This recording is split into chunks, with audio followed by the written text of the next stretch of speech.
آپ کی توجہ اور ہونی چاہیے۔ ایک اور تاریخ کے حوالے سے ایک بات اور بولنا چاہوں گا۔ آج اگر کوئی عالم دین آپ کے پاس دھان کے لیے پہنچ جائے، گیہوں کے لیے پہنچ جائے، آپ کہیں گے مولانا یہ مولانا کا کام ہی ہے چندہ کرنا، ان کا کام ہی ہے گیہوں اٹھانا۔ اے مسلمانوں، جو علماء کی جماعت دیکھ رہے ہیں، یہ جو آپ کے سر میں ٹوپیاں نظر آتی ہے، یہ میری پیاری ماں بہنوں کے سروں پہ جو ایک دوپٹہ نظر آتا ہے، اور آج ان کے دھڑکتے ہوئے دل کے اندر اگر کلمہ طیبہ کا ورد موجود ہے، آپ اپنے سینے پہ ہاتھ رکھ کے بتاؤ، کیا کسی اسکول کا دین ہے؟ کیا یہ کسی کالج کا دین ہے؟ کیا یہ کسی یونیورسٹی کا دین ہے؟ کیا یہ کسی آکسفورڈ یونیورسٹی یا کسی علی گڑھ مسلم یونیورسٹی یا کسی اسکول کے بچے کا یہ پروڈکٹ ہے کہ جس کی بنیاد پر آج آپ کے دھڑکتے ہوئے دل کے اندر اسلام کی محبت ہے؟ تو ایک انسان، ایک مسلمان تڑپ جائے گا، کہے گا حضرت ایسی کوئی بات نہیں ہے۔ آج اگر پوری دنیا کے اندر اگر آج مسلمان کی طاقت موجود ہے، اگر کلمہ طیبہ کا ورد موجود ہے، تو قسم خدا کی کسی اور وجہ سے نہیں، ان مدارس اسلامیہ کی وجہ سے ہے، ان مکاتب کی وجہ سے ہے۔ اس لیے ان مدارس کی خدمت کرتے رہیے، ان علماء کی خدمت کرتے رہیے۔ میں آخری تاریخ کی بات بول کر اپنی تقریر کو ختم کرتا ہوں۔ آپ کا ہندوستان ہے، اس ہندوستان میں بھی تقریباً مغل خاندانوں نے تقریباً انہوں نے 800 سال کا حکومت کی ہے۔ اسی طرح اسپین کی سرزمین ہے، اسپین جیسے ملک میں تقریباً 800 سال تک حکومت رہی ہے، اسلامی حکومت رہی ہے۔ لیکن آج تقریباً اسپین کے سبھی لوگ یعنی تقریباً 80% سے زیادہ لوگ وہاں کے عیسائی ہو چکے ہیں، وہاں نصارہ ہو چکے ہیں، مجوسی ہو چکے ہیں، جبکہ دونوں ملک تقریباً قریب ایک ہی ساتھ جو ہے دونوں ملکوں میں تقریباً قریب حکومت 1000 سال تک رہی ہے۔ لیکن ہندوستان کی سرزمین میں بھی 1000 سال تک حکومت رہی، پھر اس کے بعد اسلامی حکومت ختم ہو گئی، تقریباً 150-200 سال ہو گئے اسلامی حکومت کے ختم ہونے کا۔ لیکن اللہ کا فضل ہے، آج ہندوستان سے دینی خدمات بے شمار ہو رہی ہے، تصنیفات کا کام ہندوستان سے ہو رہا ہے، تعلیمات کا کام ہندوستان سے ہو رہا ہے، اعتقادیات کی حفاظت کا کام ہندوستان سے ہو رہا ہے، قرآن مقدس کے ترجمہ کا کام ہندوستان سے ہو رہا ہے۔ اللہ کے فضل سے بلکہ عرب ممالک سے بھی زیادہ آج کی تاریخ میں جو دینی خدمات ہو رہی ہے وہ آپ کے ہندوستان ہے۔ لیکن پیارے وہی تو اسپین کا ملک ہے، آج وہاں کے لوگ مسلمان نہیں ہے، وہاں کی در و دیوار ویران ہے، وہاں کی مسجدیں سناٹا ہے، وہاں کی در و دیوار سے اذان کی آواز نہیں بلکہ پادریوں کی آواز آ رہی ہے، گھنٹوں کی آواز آ رہی ہے، عیسائیوں کی آواز آ رہی ہے۔ آپ کیوں؟ اس کے اندر کیا راز ہے؟ آپ کہہ رہے ہیں نا یہ مولانا کا کام ہے چندہ کرنا، ان کا کام ہے لوگوں کو چندہ کرنا۔ ارے سنو ان علماء نے کیا ذمہ داری نبھائی ہے؟ تاریخ اٹھا کر دیکھو، 1847 عیسوی کی تاریخ ہے، ہندوستان سے مغل حکومت کا خاتمہ ہو جاتا ہے۔ ایسی صورت میں علماء کرام سوچتے ہیں اب تو حکومت سے وظائف مل رہے تھے، پیسے مل رہے تھے، اب تو پیسے ملیں گے نہیں، اب دین کی خدمت کیسے ہوگی؟ اس قوم کو ویسے چھوڑ دیا جائے کہ ان کا حال اسپین سے بھی بدتر ہو جائے گا، آنے والی قوم، آنے والی نسل کافر ہو جائے گی، آنے والی نسل ہندو ہو جائے گی، آنے والی نسل عیسائی ہو جائے گی، آنے والی نسل پادری ہو جائے گی۔ ان جملوں کو اپنے تر و دماغ میں سوچتے ہیں۔ تاریخ بتاتی ہے آزادی کے بعد ہمارے علماء کرام درختوں کے نیچے بیٹھ جاتے ہیں، تالابوں کے کنارے بیٹھ جاتے ہیں، درختوں کے سائے میں بیٹھ جاتے ہیں، علماء کرام کی میٹنگ ہوتی ہے، علماء کرام فیصلہ کرتے ہیں یہ قوم مجھے تنخواہ دے نہ دے، اس کی تنخواہ کی ہمیں فکر نہیں ہے، ہمیں قرآن کی تعلیم کو بچانا ہے، ہمیں حدیث کی تعلیم کو بچانا ہے، آنے والی قوم کو بچانا ہے۔ لیکن حضرات یہ کام ہندوستان میں ہوا جس کی بنیاد پر آج پورے ہندوستان میں ہزاروں لوگ آج مسلمان ہیں، لیکن یہ کام اسپین میں نہیں ہوا، مدارس بند ہو گئے، علماء کرام قتل کر دیے گئے، جس کی بنیاد پر آج پورے اسپین میں عیسائی ہے۔ تو اے ہندوستان کے مسلمانوں، اگر تم آنے والی نسل کو اگر مسلمان دیکھنا چاہتے ہو، آنے والی قوم کو اگر تم کلمہ پڑھتے ہوئے دیکھنا چاہتے ہو، ان علماء کی خدمت کرتے رہنا، چندہ کی شکل میں مدارس کو آباد کرتے رہنا۔ یہ مدارس جب تک رہیں گے یاد رکھنا تب تک ہندوستان کے مسلمان آباد رہیں گے, ہماری نسلیں مسلمان ہوتی رہے گی, قیامت تک کلمہ طیبہ کی صدائیں بلند ہوتی رہے گی. جس دن یہ علماء قتل کر دیے گئے, مدارس بند کر دیے گئے, اس دن ہماری قوم کو, یہ قوم یا تو عیسائی میں کنورٹ ہو جائیں گے یا تو مذہب ہنود میں کنورٹ ہو جائیں گے, پھر آپ کا کوئی محافظ نہیں ہوگا. اس لیے مسلمانوں مدارس کی آپ اہمیت کو سمجھو, اس لیے کہ مدرسے کی تعلیم کی اہمیت بہت بڑی ہے. ہاں میں یہ نہیں کہتا اپنے بچے کو ڈاکٹر انجینئر نہ بناؤ, لیکن پہلے عالم دین بناؤ, ایک مومن کامل بناؤ, تب جا کر اسے ڈاکٹر بناؤ, تاکہ چیمبر میں جو بیٹھا رہے تو کوئی ڈاکو بیٹھا نہ رہے, سیاست کے میدان پہ رہے تو کوئی بحثر نہ رہے, ایم ایل اے کی کرسی پہ رہے تو کوئی ڈاکو, ایم پی کی کرسی میں کوئی ڈاکو نہ بیٹھا رہے, بلکہ اس کرسی میں بیٹھا رہے تو کوئی عبد الغنی جیسا مرد مجاہد بیٹھا رہے, اگر اس کرسی میں بیٹھا رہے تو حضرت ٹیپو سلطان جیسے حکمراں بیٹھا رہے, اس کرسی میں بیٹھا رہے تو حضرت عمر فاروق اعظم جیسے غلام بیٹھا رہے, تاکہ پورے سماج کے اندر انسانوں کی انسانیت کی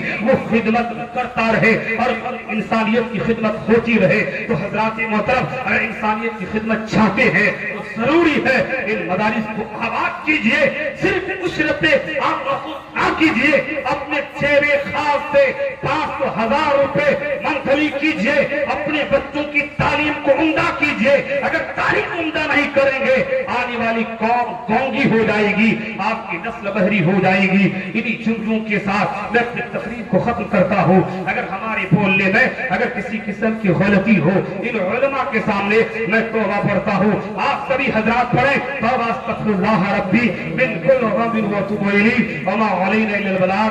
السلام علیکم ورحمۃ اللہ وبرکاتہ.